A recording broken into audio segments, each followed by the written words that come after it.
Hello बच्चों, let's read this question. The question says in parallelogram ABCD, AB is equals to 10 centimeter and the altitude corresponding to the sides AB and AD are respectively 7 centimeter and 8 centimeter. Find AD.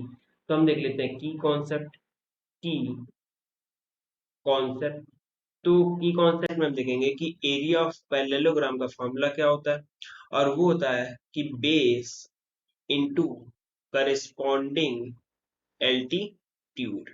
ठीक है, altitude भी बोल सकते हो या फिर आप height कह सकते हो। इसका मतलब क्या होगा कि अगर आपके पास कोई पैरेललोग्राम है एबीसीडी, ए बी अगर हमने बेस मान लिया तो उसके करस्पॉन्डिंग एल्टीट्यूड का हम उसमें मल्टीप्लाई कर दें तो एरिया में मिल जाएगा। या फिर आप लेट सपोज बीसी आप लेंथ मान लेते हो, बेस मान लेते हो, तो उसके करस्पॉन्डिंग हम एल्टीट्यूड फाइंड करेंगे और उससे मल्टीप्लाई कर देंगे तो हमें एरिया मिल जाएगा।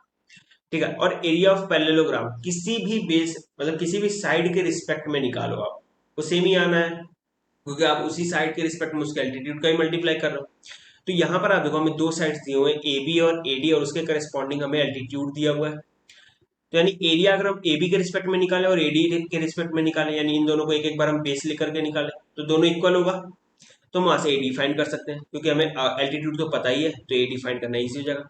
तो अगर ए बी के रिस्पेक्ट में निकालें तो ए बी हो गया हमारा बेस इंटू एल्टीट्यूड उसके रिस्पेक्ट में लिखना पड़ेगा, हम यहाँ लिख लेते हैं altitude with respect to A B. और ये एरिया यहाँ से जो निकला वो इक्वल टू होगा ए डी को बेस माने और उसके रिस्पेक्ट में हम एल्टीट्यूड जब लिखेंगे तो यहाँ हो गया ए डी।